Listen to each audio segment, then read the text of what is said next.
एमिति सुआदिया पुलावटे हेले स्वामींकर टिफिन बक्स हो बा पिलांकर टिफिन बक्स खाइबार मजा तांकर बढ़ी जाए। नमस्कार दर्शक बंधु, मो हाथ रंधा चैनल को आपण माननकु बहुत बहुत स्वागत करुछि। तो फ्रेंड्स, आज मु आपण माननक सहित गोटे सुआदिया भेज पुलाव रो रेसिपी शेयर करबा को जाउछि, जहाकू आमे कम समय रे बिना प्याज रसुण रे बनाइबा। तो सेथि पई चलंतु वीडियोटी आरंभ करबा। एठी देखंतु मु 1.5 कप चाउल को भल भाव धोई ताकू बतुरे नहीं। जितेबाला आपण मैंने पुलाव करेंगे सेतबले ता पूर्वर आपण चाउलटी को बतुराई रखिदेवे।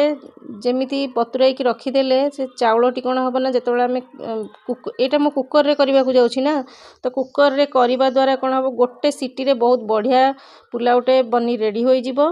ता सहित एठी मु नेइची किछि गाजर एठी मु गोटे बड़टे नेइची, से गोटे आलू नेइची बड़ आलूटे आ कैप्सिकम नेइची।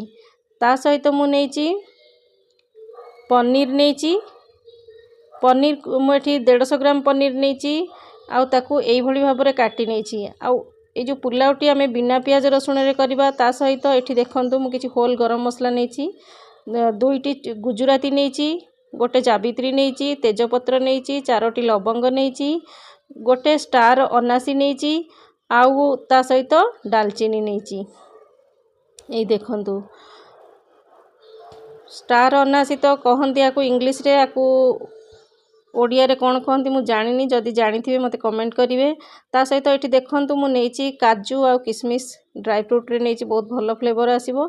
जदि आपण माने चाहू नांती तो याकू स्किप करि परिबे। तो एठी देखंतु मु गोटे प्रेशर कुकर गरम करि नेली। सेथिरे आमे प्रथमे घियो गोटे चमच देई देबा। घियो गरम होगा पूर्वर आउ टिके तेल पकाई देबा। सेतिरे रिफाइन तेल पकाइबा द्वारा कौन हम ना हमर घियोटी जलिबो नाही। एबे आमे सेतिरे गोटे चमच चीनी पकाई नेबा, जीरा गोटे टीस्पून पकाई नेबा, तेजपत्र गोटे पकाई नेबा, जो गरम मसला आमे रखिथिले ताकू पकाई नेबा। चीनी सेइथिरे ही कारामेल टिके हबो, बहुत भलो फ्लेवर आसीबो, कलर भी बहुत बढ़िया आसीबो। ता सहित काजू किशमिश को भाजी नेबा। ए देखंतु काजू किशमिश टिके टिके भाजी होई गलानी। तो एबे आमे सेथिरे काटी रखिथिबा परिबा गुडी को पकाई नेबा। प्रथमे आलू, गाजर आ कैप्सिकम 3टा जाक आमे एमती पकाई नेबा गोटी गोटी करी। तापरे एगुडी को आमे भाजी नेबा भलो भाबरे। एठी देखंतु जस्ट टिके तार पानी अंश मरिगला परे आमे सेथिरे चाउल पकाई नेबा। तो एठी देखंतु जेतेबेले आपण परिबा गुडिको भाजिबे सेतेबेले मीडियम फ्लेम रे ही भाजिबे। बेसी समय भाजिबा बिल्कुल भी आवश्यक नहीं, मात्र 1 मिनिट रु 2 मिनिट पर्यंत भाजिबे। सेथिरे पनीर भी मु ऐड करि नेउची, पनीर को भी सेथिरे भाजिबा। आमे जो चीनीटी देइथिले से सेथिरे कारामेल होई जाउथिबो। ता सहित ए जो पनीरटी आमे पकैले ना, तार गोटा अलगा कलर आसीबो आ बढ़िया से भी भाजी होई जिवो। आपण माने भाबुथिबे पनीरटा एकाथरे पकाइले से सीटी देला माने फिटी जिवो, जमा भी फिटिबनी। बहुत बढ़िया गोटी गोटी करे रहिबो सब जिंस गुडिक। ता सहित मु टिके कंचा लंका पकाई नेउची। एबे आमे एहा को आउ टिके भाजी नेबा। तो एठी देखंतु मु आपण मानकु देखाउची पनीर केमती होई गलानी। ठीक भाबरे पनीर टी भाजी होई जाईची, आपण माने देखि परछंती। गरम अछि, मु आपण मानकु लेउटाई कि देखाउची। देखंतु पनीरटा परफेक्ट भाबरे भाजी होईची। आ टिके समय ताको एमती भाजी देबा। एबे देखंतु जो चाउल को आमे बतुराई कि रखिथिले, सेई चाउल को आमे एबे छाणी किरी सेथिरे पकाई नेबा। ए देखंतु जदि आपण माने हळदिया पुलाव करबा को चाहू तो सेथिरे टिके हळदी पकाई परिबे, किंतु मु हळदी पकाउनी। एइथिरे बहुत कलरफुल देखा जिवो हमर जो वेजिटेबल सब पड़ीची।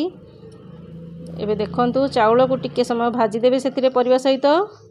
एबे आमे सेथिरे पानी देई देबा। एठी मु 1.5 कप चाउल नेइथिली, तो 2.5 कप मु एठी पानी देई देउची।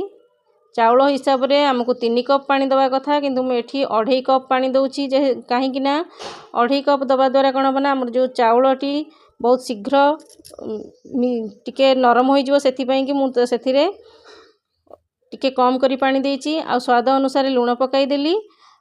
अल्प टिके डालचीनी गुंड पकाई देउछि जहाद्वारा बहुत बढ़िया फ्लेवर आसीबो। पलौ बहुत बढ़िया बास्ना आसीबो।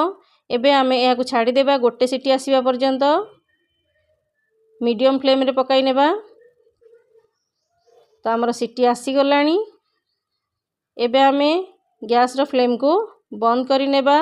गोटे सीटी आसीबा परे आ टिके सीटी रहिला पर्यंत आमे ताकू बंद करि देबा। एबे आ गोटे सीटी आसिया पूर्वरु ही आमे ताकू बंद करि नेबा।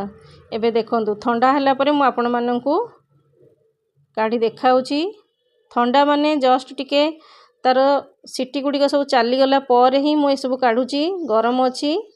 एठी देखंतु केते सुंदर भाबरे हमर पुलाव रेडी होई गलानी। आपण माने देखि पारुछंती। आ भात गुडी को मध्य बहुत बढ़िया भाबरे गोटी गोटी करी होईची।